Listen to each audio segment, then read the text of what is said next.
Chennai air షోకు ఒక్క రోజే 15 లక్షల మంది వీక్షించడానికి రావడంతో లిమ్కా బుక్ ఆఫ్ రికార్డ్స్ లో చోటు దక్కించుకుంది చెన్నై ఎయిర్ షో. అయితే ఎయిర్ షోకు వచ్చిన జనంతో లోకల్ రైల్వే స్టేషన్స్ కిక్కిరిసిపోయాయి. రైల్వే స్టేషన్ లో జరిగిన తొక్కిసలాటలో 4 ప్రాణాలు కోల్పోయారు. చెన్నై ఎయిర్ షో అందరినీ ఆకట్టుకుంటోంది. ఎయిర్ ఫోర్స్ డే వేడుకలు చెన్నై మెరీనా బీచ్ లో ఘనంగా జరుగుతున్నాయి. ఈ నెల 8వ తేదీన భారత వైమానిక దళం 92వ దినోత్సవం పురస్కరించుకొని ఐకానిక్ మెరీనా బీచ్ లో ఐఏఎఫ్ ఎయిర్ షో నిర్వహిస్తోంది. భారత వైమానిక దళం పూర్తి వైమానిక రక్షణ సామర్థ్యాలను ఈ ఎయిర్ షోలో ప్రదర్శిస్తోంది. భారతదేశం నైపుణ్యాలని ఈ ఎయిర్ షో ద్వారా హైలైట్ చేస్తోంది. మొత్తం 72 ఐఏఎఫ్ విమానాలు ఈ ప్రదర్శనలో పాల్గొన్నాయి. Rafale, Tejas, Sukhoi Su-30 MKI, Suryakiran బృందం కీలకమైన ఏరోబెటిక్ ప్రదర్శనలు మెరీనా బీచ్ లో ఆకట్టుకుంటున్నాయి.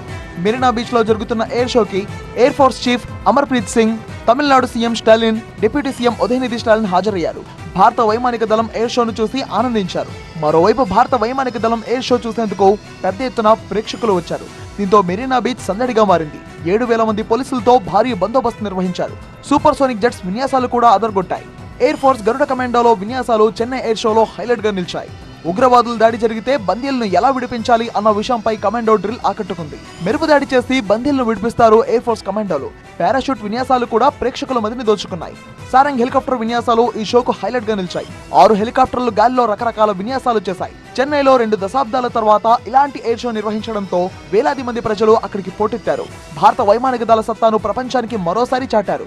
రికార్డు స్థాయిలో జనం చెన్నై ఎయిర్ షోను వీక్షించారు. తొలి రోజే 15 లక్షల మంది విచ్చేశారని నిర్వాహకులు వెల్లడించారు. మెట్రో, బస్సులు, కార్లలో జనం మెరీనా బీచ్ కు చేరుకున్నారు. ఎయిర్ షో సందర్భంగా చెన్నైలో పలు చోట్ల ట్రాఫిక్ ఆంక్షలు విధించారు. Chennai air show Limca book of records ను నమోదు చేసుకుంది. ఇప్పుడు ఎండ తీవ్రత ఎక్కువగా ఉన్నప్పటికీ లక్షలాది మంది ఎయిర్ షోను చూడడానికి ఎగబడ్డారు.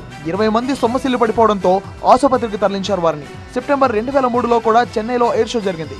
భారతీయ వాయుసేన చరిత్రలో ఇది ఎప్పటికీ నిలిచిపోతుందని నిర్వాహకులు చెప్తున్నారు.